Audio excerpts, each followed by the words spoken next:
Hello, friends. Happy, I guess it's Sunday. Thank you so much to some folks that are going to be hopefully joining this live today with Sébastien du Petit Touar to talk all things Chinon, which is super exciting. I was messaging with Sébastien earlier, so hopefully. Look at that. Wow, right on cue, Sebastian. Very nice. Very nice. Hopefully this works. Do, do, do. This is actually in the. Here we are. We did Hello. it. God bless technology. It's Yeah, amazing. well, thank you for your explanations as well.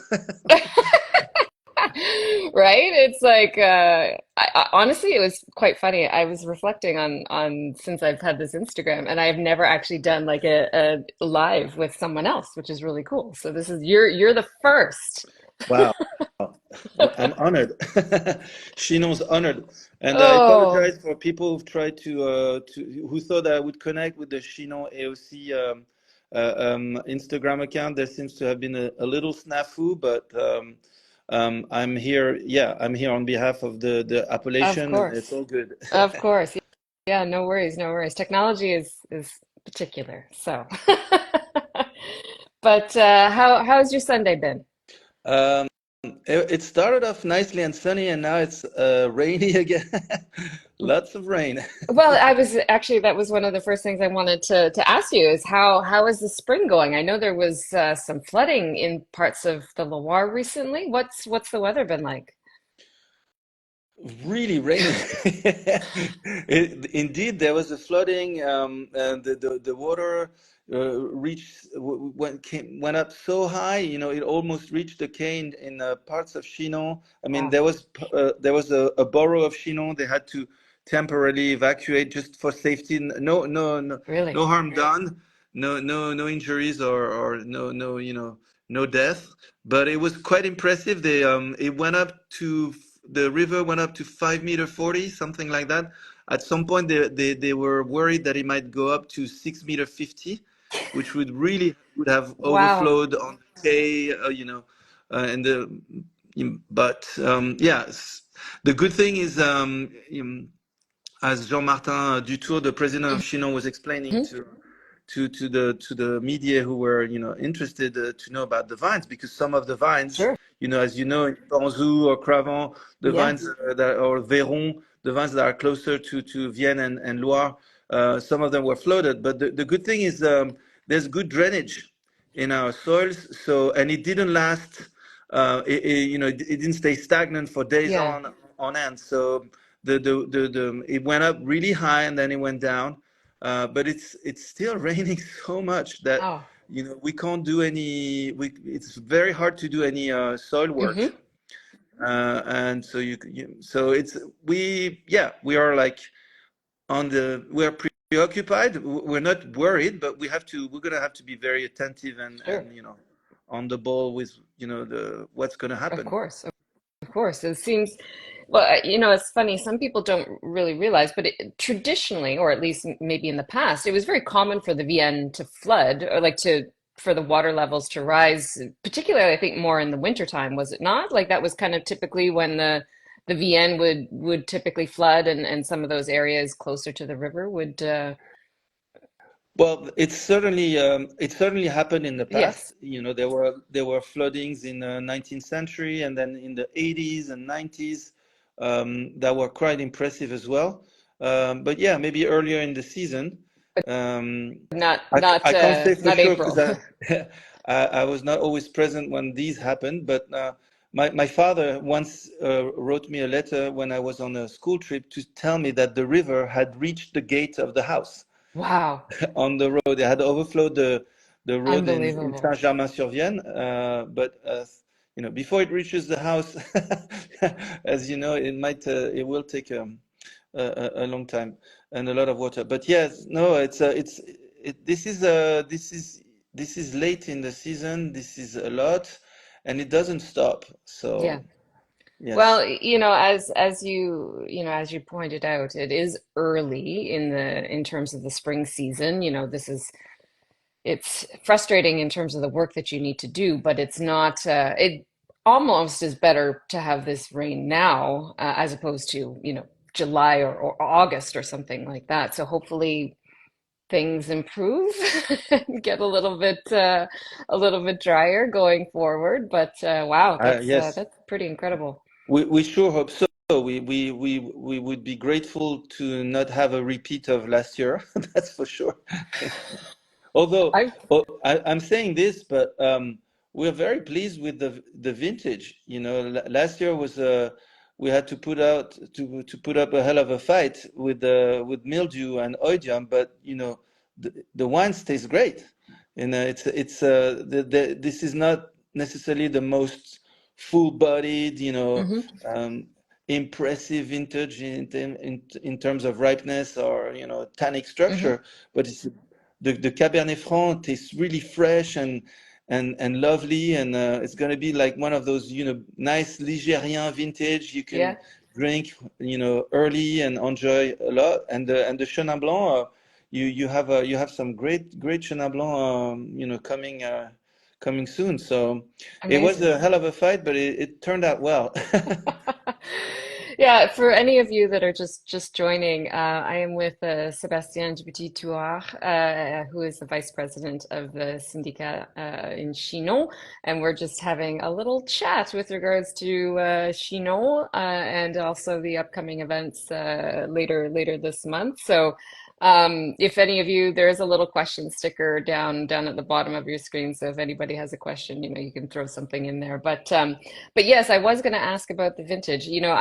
I was at obviously La Lave and the fair is back in February, and I was surprised at how many producers already had their 23, a sample bottle ready to go, which was really cool. And you know what? I love the vintage. I got the sense that it is a little bit of a lighter vintage in terms of the reds, but in my conversations with a few producers, many had indicated that it has the freshness of 2021, but a little bit more maturity than 21 from a ripeness standpoint, very close to 22 in that regard. Is that your kind of impression as well?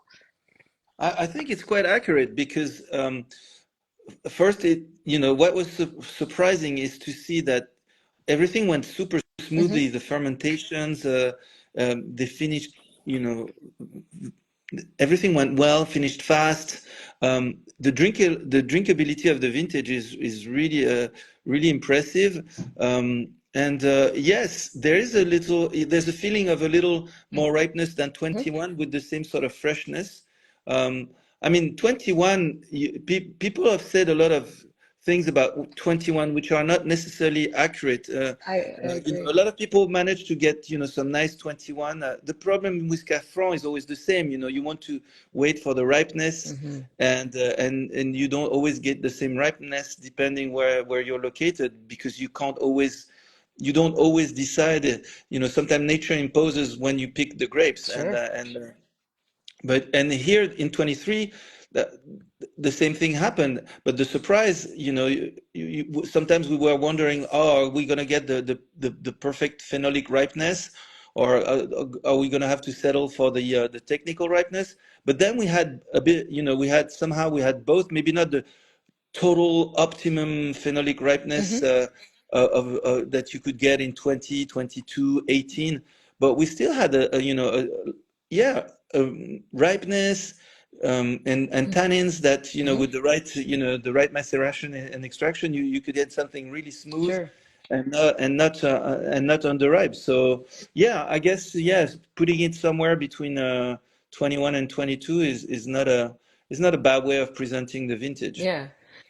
And it's interesting because I'm quite a fan of the 21 vintage. I've tasted a number of different examples, from Chinon and from other appellations, and I personally love the vintage. And I think there's been some, and not just in the Loire, but across France. I think there's been, from the critics have been a bit down on 21 as a whole. I've seen reviews from across other regions, Burgundy, the Rhone, other places, Bordeaux as well, where people are a little bit down on 21. But at the end of the day, I sit back and think, 10 years ago, that was a normal vintage. And it's a very classic vintage. And we've just been spoiled of late with vintages like 18, 19, 20, 22 that are presenting these very big, riper styles of wine. So when you slide a 21 in there, people are like, oh, well, this is too crunchy, or it's green, or it's too austere or acidic. But that's the classic kind of that was the benchmark, 10 years ago. So, Yeah, I think you're right. I think if people like you who have a real perspective, and other wine writers and Cab Franc aficionado that really take a perspective over the long term, uh, can say, yes, there's a trend towards riper vintages because, I guess also winemakers have really taken into consideration that they needed to harvest sure. later than they used to. And of course, there's an evolution of global warming that also makes things riper and gives us the possibility to harvest riper grapes. And so yes, some people maybe are too spoiled for goods and don't appreciate that the beauty sometimes of single varietal wines and appellations like Chinon or in Burgundy Hmm. is also to see that diversity in vintages, Of and that course. it's great to be able to have vintages where there's a more immediate drinkability, a freshness Hmm. that makes it available for you to drink now and to enjoy now, as opposed to necessarily having to lay them down 20 years to Of enjoy the course. wines at their full Of potential.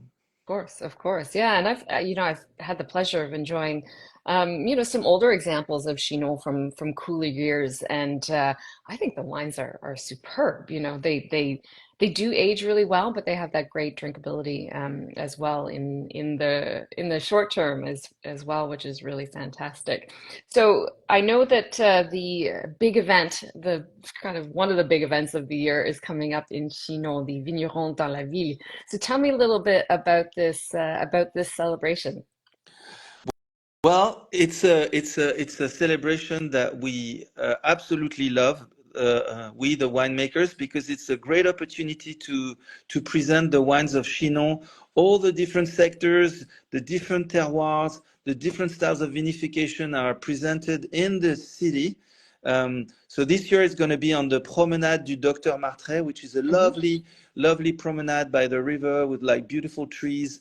So it's going to be a lot of us there presenting some reds, some whites, some 22, some 21, also some 23s, and it's great. And usually the weather's nice, so it's a Keeping our good fingers opportunity. crossed. Yeah, so it's a good opportunity to discover, to taste the wines of winemakers already, but also to discover new ones. Hmm. And it's we're like more than 50 winemakers will be there.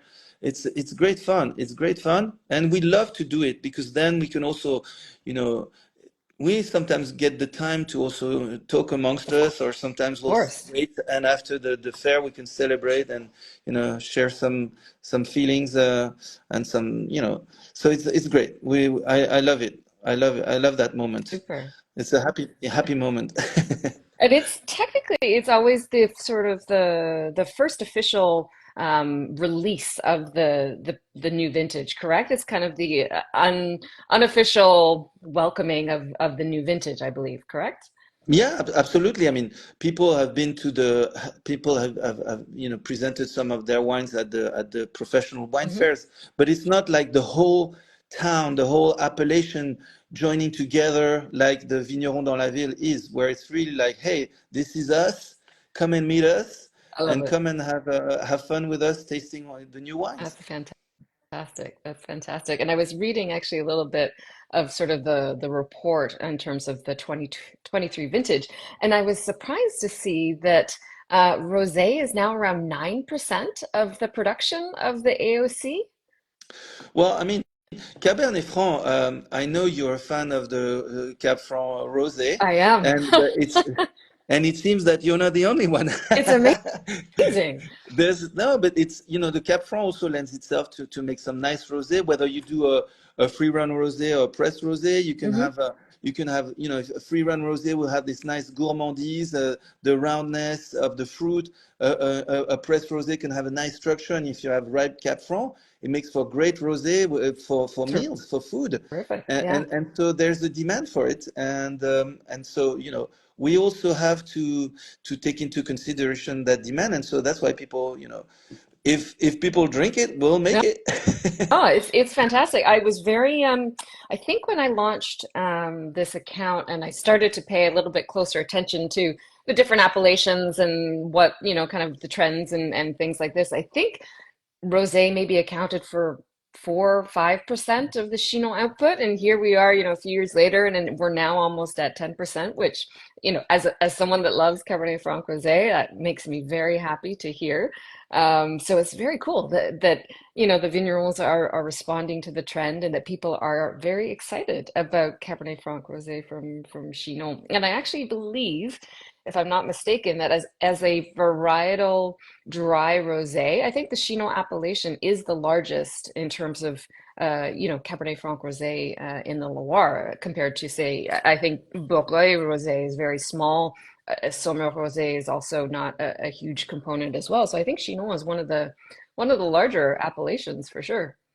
Well, I think it comes also with the fact that the winemakers are not considering rosé as some expedient. It's a rosé to do a good rosé wine is actually, it requires a lot of focus and Hmm. attention to get that balance right between the freshness and the fruit, to get the right maceration. So it's you need skills, and I think we're showing we have the skills to make some rosé which fits the right space.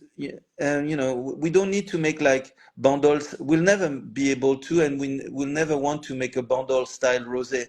That's not who we are. But there's a spot for this typical Absolutely. Loire freshness and identity and character. Yeah. And that's a nice compliment to the reds, because then in a way it's also a good way to highlight how the reds can have such a potential for aging, for ripeness, for complexity, Hmm. because you already feel, there's the Cabernet Franc. I thought it was like green pepper vegetal, blah blah blah, but no. It makes fantastic reds, and then Yeah. it makes really nice fresh rosé as well. Exactly. And I appreciate, and speaking of that underlying green edge that Cabernet Franc has, which I think is for me, is part of the appeal, is that complexity. And I think particularly in a rosé wine, it can be just that extra little bit of intrigue where I find sometimes rosés from Provence and from more simple cépage that don't have that extra kind of dimension in terms of flavors. I think that's one of the things that makes Cabernet Franc rosé so delicious is you get that little fleck of herbs or florals, and it can be really beautiful on a table for sure. Yeah, absolutely. It's yeah, completely different expression. Now, one of the other things that I wanted to talk about, which I admit that I am not as well versed in, and which is why I'm very much looking forward to being in the region in a couple of weeks, is I wanted to ask you, and I'm sure there are lots of people out there that are curious as well. Tell me, who is François Rabelais, and why is he such a big deal for Chinon and for the wines coming from this region? So François Rabelais is a writer, he's many things. François Rabelais. He lived during the 16th century, at the time of the Renaissance, and first he was a monk, but he was also a doctor, and he was a writer. He was a philosopher. He was a humanist. He was Wow.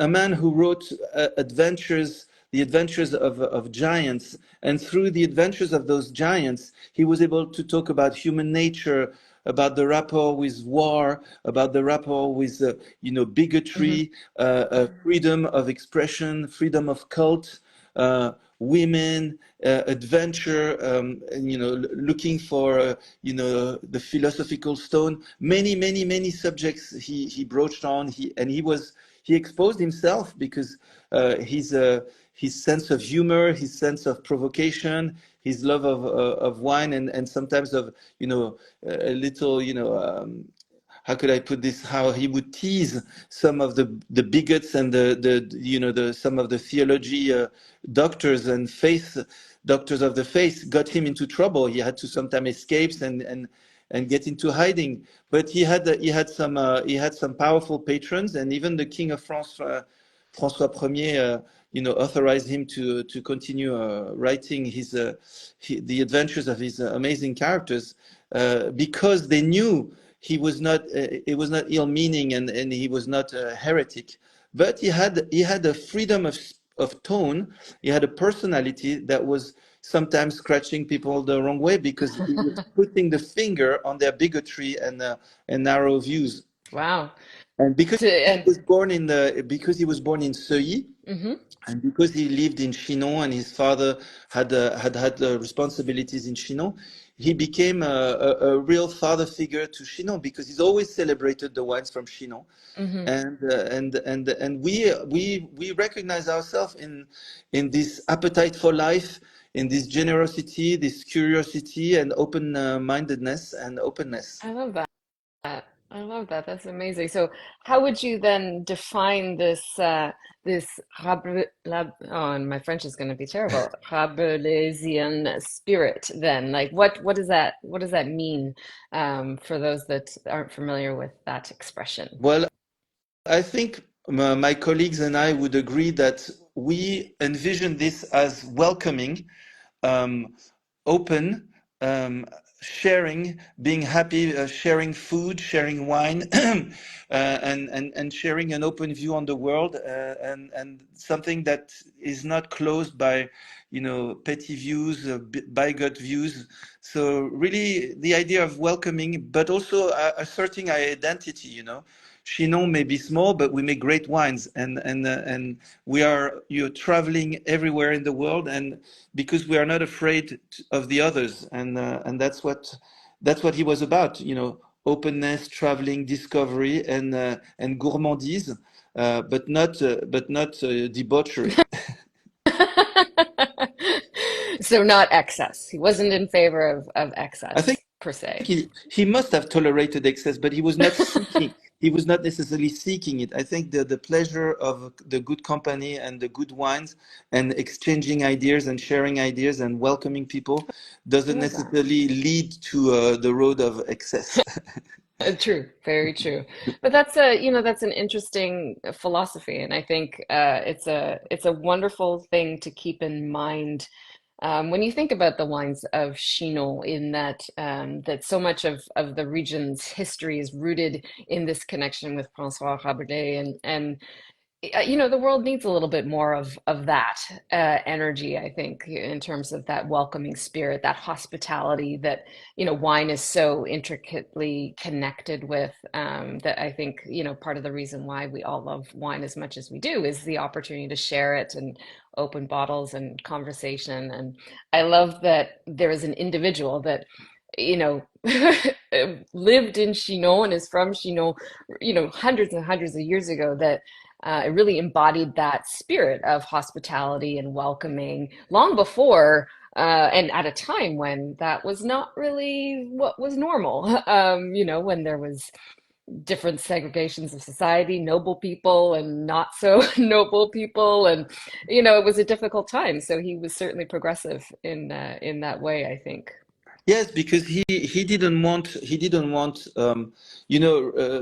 this idea that only doctors of the faith should control the interpretation of the Bible, which caused a schism later on, and a divide in terms of the Christian religion. He never chose to the schism because he felt that he had enough freedom in his faith, but he was not afraid to express the fact that people should have access to Greek and Latin, Hmm. and be able to have their own, understanding and interpretation of the religious text and other texts of Greek or Roman philosophers. And his curiosity for things, broached on anything in nature, um, all the sciences. Basically, he was interested in all the sciences, and that transpires in his books, and that's consubstantial to the appetite he has for the good things in life, because he embraces the world, not just the wine. Of course, of course. Well, it's all connected. That's Yes. one of the reasons why wine is such an interesting industry and discipline, is that it connects so many elements of the world, language and culture and science and art and geography and geology and all of these things. It's all interconnected in a glass of wine, which is amazing. That was one of the things that really, when I started learning about wine, that really did it for me, was the fact that I could, focus on one day if I wanted to learn about the history of a region and all of the bits and pieces that go along with that, I could. But if I was more interested in reading maps and understanding, the layout of the land, I could do that as well. And so I think that's one of the reasons why wine, that draws so many of us in to the world of wine. Um, One of the other things that I wanted to ask you with regards to Chinon and the wines from Chinon is, what do you think is maybe one of the biggest misconceptions about the wines of Chinon that people get wrong about Chinon? Um, well, there is the fact that not many people still know that we make delicious white wines, Okay. delicious bright white wine. That's one. And we still get visitors who tell us, "Oh, I thought Chinon Reds were just the light and easy drinking kind." And of course, we like the light and easy drinking kind, but we have a wonderful grape that enables us to make wonderful, lasting wines with a depth and a complexity which is, akin to the ones from other single varietal wine regions that are Burgundy or cont'd. It's a different expression, but we have the same level of depth and complexity and talent in the region, Mm-hmm. and people don't necessarily see that because, as you know, sometimes wine goes through trends, and the business of wine goes through trends and creates a representation of a wine appellation or wine region that is just a small, a small aspect of that appellation. Yeah, actually, that's an interesting point. I recall when I was in the Loire 2 years ago almost, and I remember that it was my first night in. I was staying in Saumur, and I had dinner at Bistro de la Place. And I recall on the wine list was a wine from Wilfred Roos, his Clos de la Roche, and Hmm. it was a 2010 vintage on the wine list, and I got so excited. So I ordered this wine, and the server came over to me and she said, "You see the vintage? It's a 2010. It's old." And I was like, "I know. That's why I'm ordering it." And she just had this look on her face like, "Are you crazy? Like nobody drinks like the Loire Reds. Nobody drinks Chinon that is, this would have been 12 years old." And it was that moment of, okay, people have this wrong. Like the fact that I get Cabernet Franc is wonderful in that as a variety, it can be drunk, with the right approach in the cellar. You can drink those wines really young and they're beautiful. But I think you're right. I think there is this idea that the wines don't age, which is crazy because Cabernet Franc has all the right characters, properties to it as a grape variety to age and age well. It's got the acidity, it's got the tannins. It's just a matter of making sure you work with it in the right way. Absolutely. I mean, if you come to the region, and you've come already many times, I'm sure you've heard people talk with excitement about the 1947 Chinon, and how whenever they have the possibility to taste it, they're like excited because it's a wonderful vintage which still holds pretty well. I haven't tasted a 47, but I can certainly share my great appreciation of when with my wife for our anniversary. Sorry to get a bit personal, but we had the opportunity to taste the 89 Chêne Vert from Joguet. Amazing. And it was a wonderful experience. And the wine was alive. It was from the beginning to the end of the meal. The wine was different. It was evolving throughout the meal. It was fantastic. And there are Amazing. many wineries in Chinon that can offer that. And yes, people don't know how to drink old vintages because they don't know. But it's not that they don't want to know. It's just that sometimes, sadly, they don't have Hmm. access to those old vintages, and rare are the restaurant or wine shops where you can find old vintages. Hmm. And the Chinon old vintages are fantastic. Yeah, agreed. Actually, a friend of mine, if Sasha is on the live, which I think I saw him pop in. Actually, a group of friends of mine in New York City, actually just did a big tasting just last weekend on the '89 vintage in the Loire Valley, and they had a number of different reds in particular. I think they had a few different Chinons from that vintage, and that was one of those. I wish I was there. I was quite jealous, actually. But I have had the pleasure of trying a few '89s from Chinon, and the wines are fantastic. Obviously, old wine is not for everybody. Some people just don't understand and don't appreciate. They like the fresh fruit, and that's perfectly okay. But as far as I'm concerned, the Cabernet Francs from Chinon, from the great vineyards like La Croix Rosé, and you have Les Picasses and Clos de l'Echo and all these wonderful vineyards that have just such exceptional terroir, and the wines, they last and they last and they last. It's an incredible experience when you can open one of those and take that moment and understand, how the world has changed and all that goes in with, like you said, all that you think about when you open something like that that's 30 years old or what have Yeah, you. Who, yeah, uh, exactly. and who would have a 47 vintage, like which producers would have, I'm curious. Um, that's the thing. I am not allowed to partake. You will have to ask them. You will have to ask them one on one, and we'll Okay. see.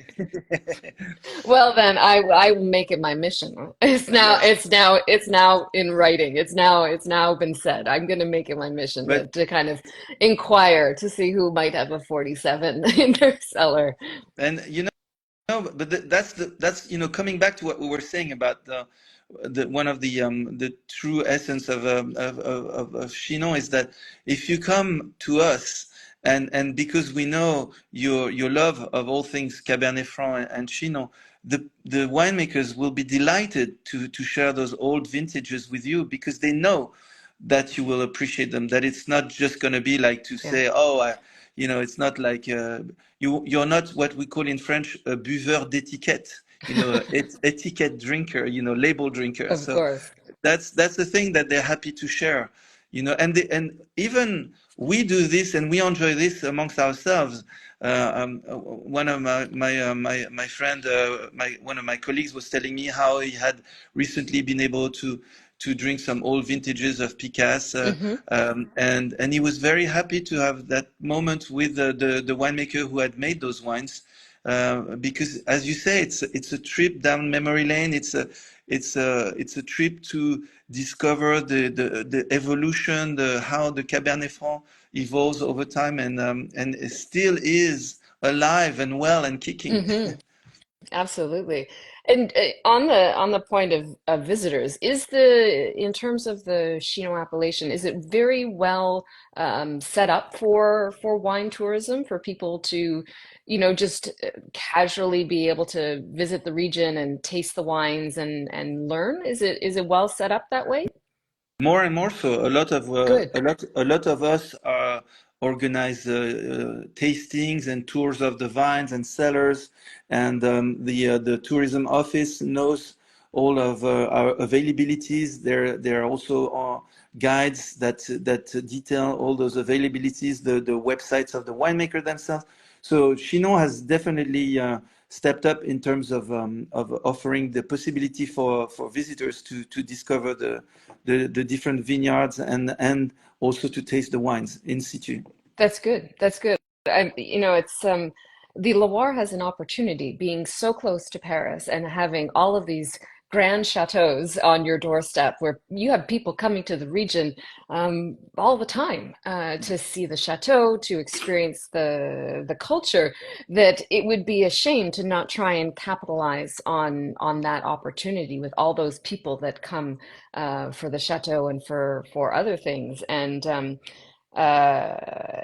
that regard, in terms of my own account, I get people asking me all the time. It's like, oh, I'm going to be in the Loire Valley. Do I need to make appointments? And I said, well, it depends. There's some doors that are always open, and that you have the portes ouvertes and things like this that are happening regularly throughout the year at different domains. So I think that's such a great opportunity for Chinon and for other regions to really take advantage of, going forward. When I started in the wine business, I worked for a winery in the Niagara-on-the-Lake area in Ontario, which was 20 minutes away from Niagara Falls, which is one of the most visited, natural wonders of the world. And, one of the successes of the Niagara region as a wine producing area is the fact that, it wasn't very long before these grape growers and winemakers realized, okay, we have all of these people that are coming to see Niagara Falls. If we can just pull in 1% of those people into our cellar doors and create an experience that links those memories back to wine, then that's massive for a domain, for a region, as far as getting that visibility. Well, I think we have the chance. Chinon is, as you said, is very well located. It's close to Tours.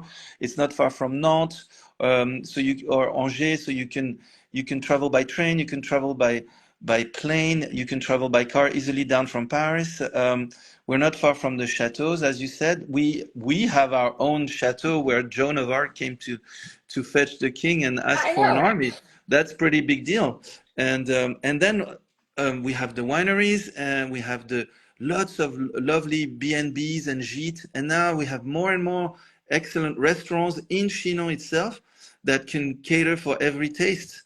So you can have the full experience. You can have you can treat this as a getaway weekend or longer stay. No, we have what it takes to welcome the people. And most of the tasting, if people just want a simple tasting, most of the tastings are free. That's because that's our spirit. That's the identity of the Chinon I love winemakers. it. I love it. Yeah, I was at well, even now down on the Vienne there. There's that little what is it? It's like a little pop-up restaurant that it's right kind of, you face the chateau there. It's just right on the river, and La you see guinguette, yeah, la exactly. guinguette. Yeah, Oh, yeah. super. You get a little charcuterie, you have a glass of wine, you've got the chateau there, the river, the whole, you can really experience everything. It's fantastic.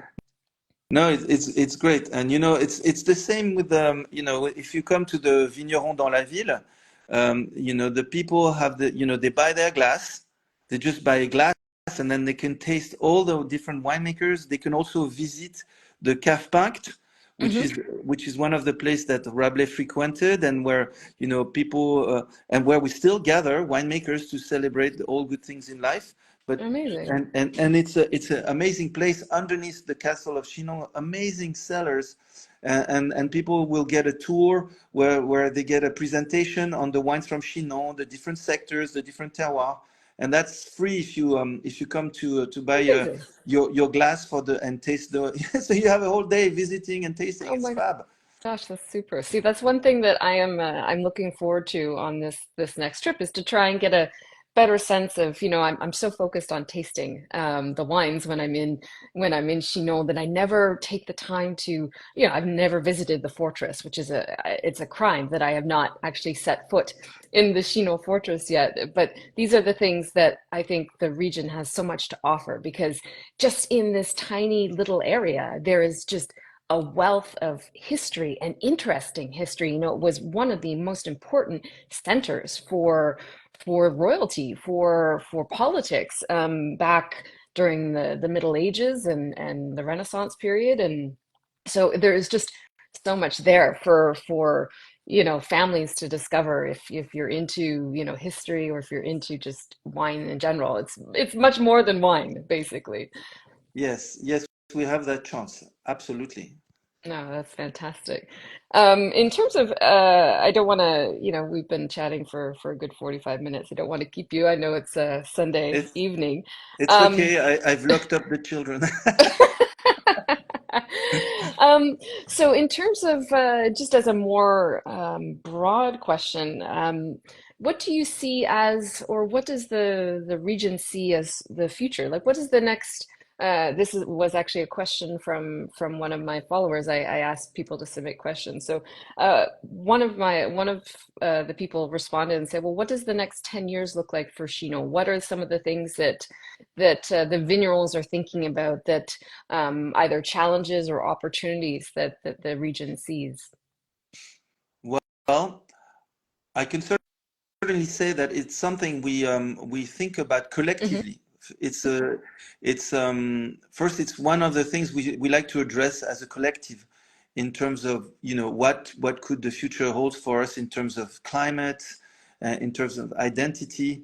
Um, and we have no 10-year plan Hmm. as such, because it's an ongoing process, as you Hmm. can imagine. But one of the things that, in a sense, the 2022 vintage has told us is that there is faith to have in Cabernet Franc, in its amazing potential to express itself in heat and sun.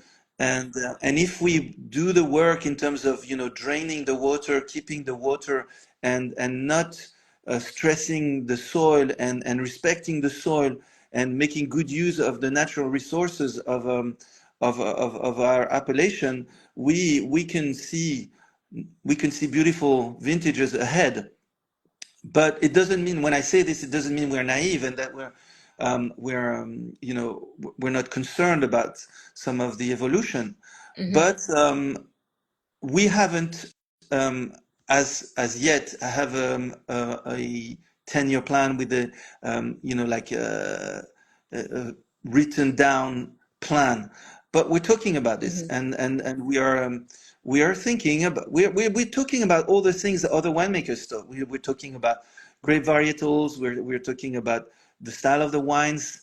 But what I can say for now is the plan is not the current plan is not to change the grape varietals, or Good. style of wines now. So if that happens, don't worry, people will be made aware of it. But that's not the plan for now, Hmm. because we think we have the capacity to address these issues and make the best wines in a in a very pragmatic and organic way.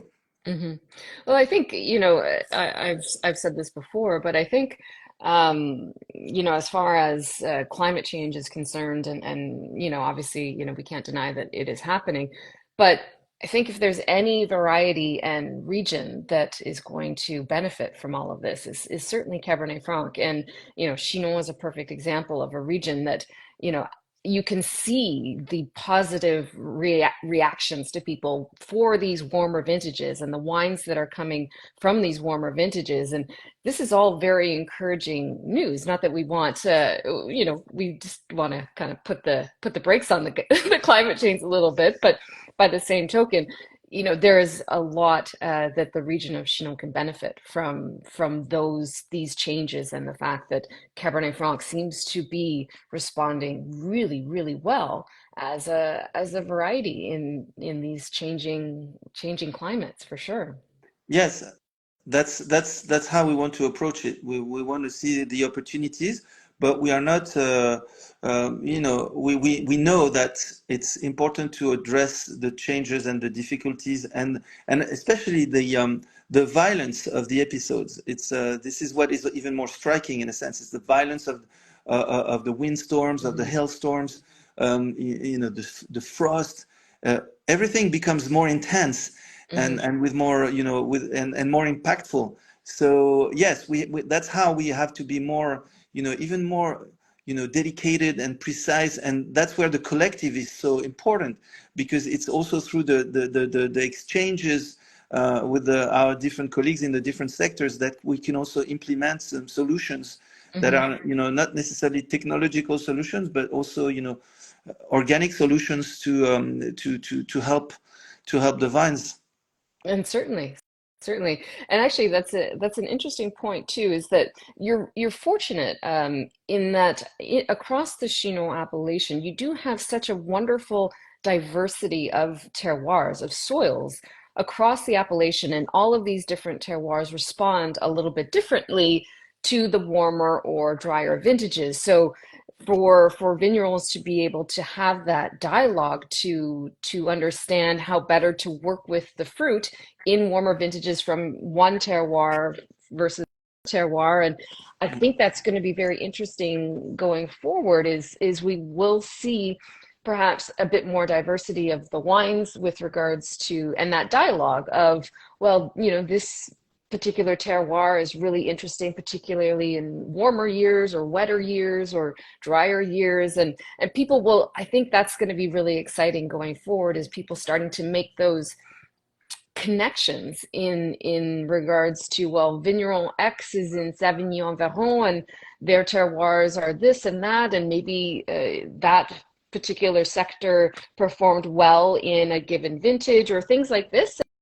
Start to think about Chinon as almost like we think about Burgundy, as far as different villages and how vignerons are working with their fruit given their unique terroirs.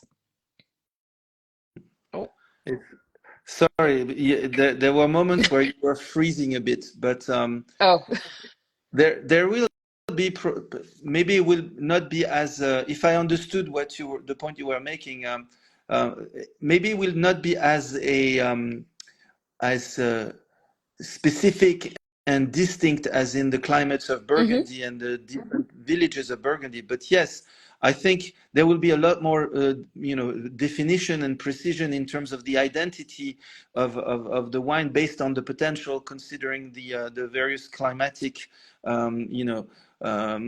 changes and the different, sets that each year brings us in terms of conditions. So I think there will be this, precision and dedication, but maybe not as but the climates of Burgundy are so specific. The difference in terms of terroir are so it's insane how from like 1 kilometer to another you can have such different different terroirs that I don't know if we could compare it in such detail, but I agree with you that the more you advance with conditions that are can be so intense, the more you have to go into the knowledge and listen, in a sense, listen to the terroir to make the wines that fit the terroir the most. of course. And that I Of agree course. totally. If I only take my personal example, I have 2 plots of white, which are on fairly similar soil, but with varying depth of clay over the limestone and a different sun exposure. So the profile of the wine will be, as the vines get older and as the weather changes, those two will have different expression, and it's up to us absolutely to adjust to those two different plots, which are distant by just a few hundred meters. So in that sense, I agree with you completely, because that is, but that's up to us to reach that level of precision to make the best wines. Of course. So yes. Of course, it takes time for sure. And I think as well, I know you're working organically at your estate, and I was surprised to see the numbers when I was looking at the figures. I had no idea that 38% of vineyards are farmed organically or biodynamically in Chinon. That's an incredible feat these days. That's the vignerons of the region should be commended, because that is an impressive number. I think across France, I think the number is maybe if it's 10%, I think that's probably being generous. But if you look at vineyards as a whole, I think the number is quite low across France too. But to have, over a third of vignerons farming organically, that's extremely impressive. And you know what? The beauty of it is that it feels like a natural evolution. Yeah. I think it's all about asking yourself the right question. If I again, sorry if I talk about my own personal example, it's a reflection that came naturally, and also again came from talking to the other Chinon winemakers of all ages, and from the different Hmm. sectors. I remember exchanging with winemakers who are the same age as me, but also winemakers from the Vignerons who are older, and it felt and also Cabernet Franc producers from outside of Chinon, and they said you got to go for Yeah. it. And I went for it, and then there's no turning back, because Yeah. it's all about asking yourself the right question. And I think because of this, the good mix of generation we have in the appellation, it's a thing that really happens naturally. We have you look at the if you only look, for example, at the board meetings, there are people from all generations, all walks of life, and it's the beauty of it is that we're able to agree on many things, on yields, on the approach of the wine and the vintages, and I think that's what transpires in this evolution towards more organic viticulture. It's Hmm. not it's not purely commercial. It's really because you ask yourself the right question, and you want to make wines that have a vibrancy and intensity that is higher. Hmm.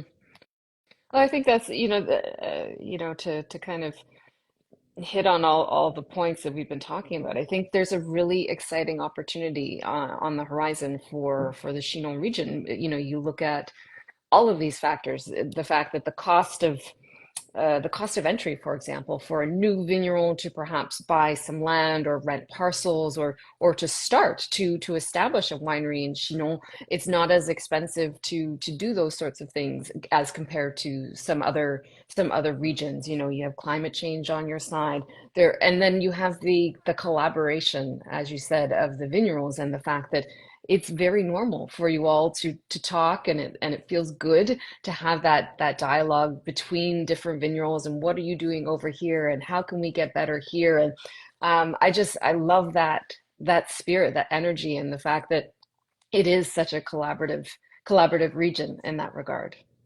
Well, I would say that other regions are also collaborative, but I think we also come from a place where maybe Chinon, and I don't mean this in a offensive way, but maybe it had been a bit sleepy and was so happy in itself. Chinon was happy being Chinon, Hmm. that they were not necessarily looking outside. But then there's a lease of life that has come with younger generation that travel, and they want to share with the world, and that's also why people now can see that all those humanistic values and the work we do in terms of viticulture is available, and that we want to share it and we want to export it, and so people suddenly say, wow, Chinon's there, and we've always been there, but now we're more dynamic in terms of sharing what we do, Hmm. and also Absolutely. defending Cabernet Franc that for a long time suffered from a bad press, that was sometimes maybe summarizing, simplifying the complexity of the grape. Yeah. Oh, for sure. And I think in terms of do you know offhand what the figure is for exports? Like how much Chinon wines are being exported around the world? Well, we are the number one export red wine appellation of the Loire. Is it really? That I know. Yeah, That's of the Loire impressive. Valley, we are the ones who export the most reds.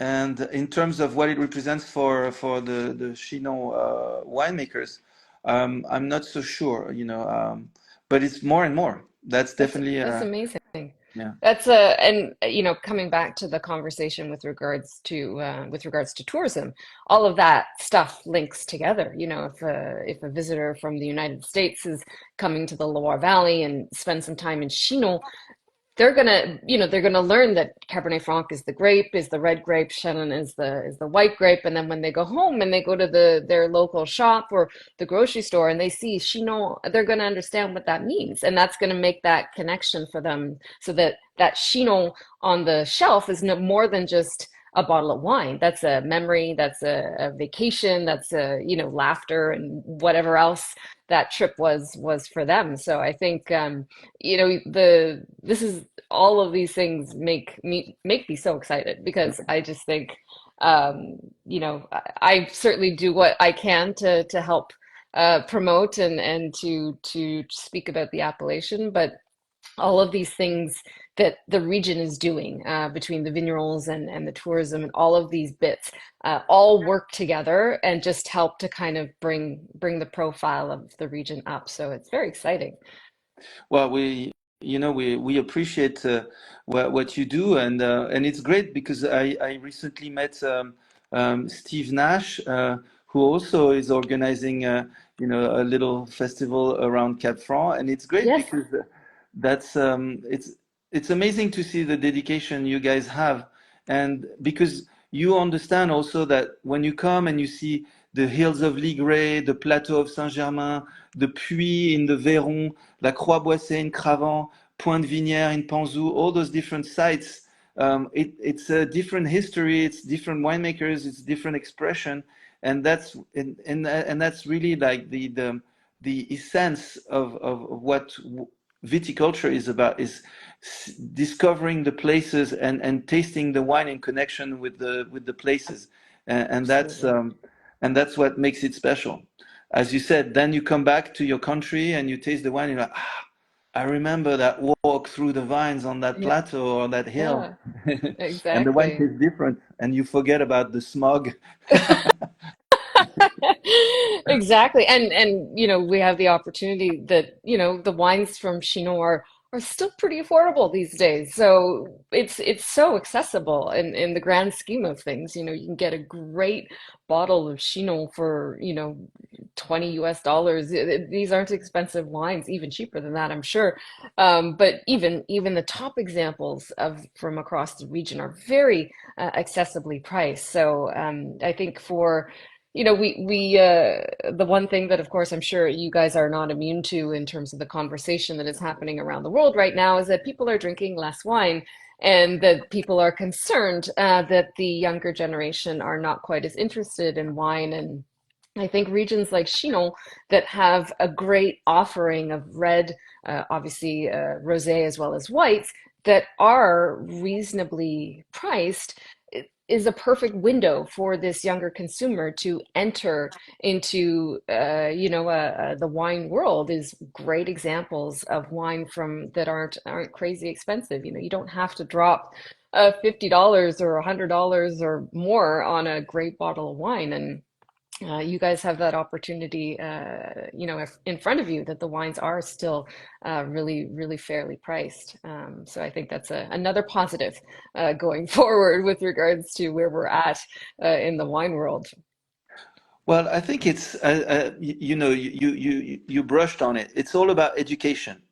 Uh, you, Saturday I had a young couple who work in the restaurant trade, and they said, "Oh, we like wines like this, like that," and they said fruit, lightness, and said, "Sure, of course." And then you can see that um, I can I could totally imagine them in a few years' time, still liking those fresh, fruity, easy drinking, Chinon wines. But I totally have the conviction that they will also come to appreciate the complexity, the depth of other styles of Hmm. Chinon wines, because it's something you discover with time and age. Because if you discover the love of wine, then you will discover the unique diversity of the French Hmm. wineries, and the depths of wines we can make. And Chinon has that too. and this is where we have to take them by the hand. And if they want to start with rosé, yes, start with Do rosé, and then you'll it. drink a Cab Franc, and then you'll enjoy a beautiful complex Chenin Blanc as well. It takes time. And if they don't want to drink wine, so be it. But then their neighbor might, and we'll show him that there is plenty for him to discover and enjoy it, because suddenly the meal, the moment he shares or she shares with he or her friends, um, take another Yeah. dimension. Absolutely. And on that point of kind of that introductory moment and leading the consumer through the region from an experiential and tasting standpoint, you're very fortunate actually. We were talking earlier about how one of the big misconceptions of the Chinon region is that the wines are just fruity and light and early drinking.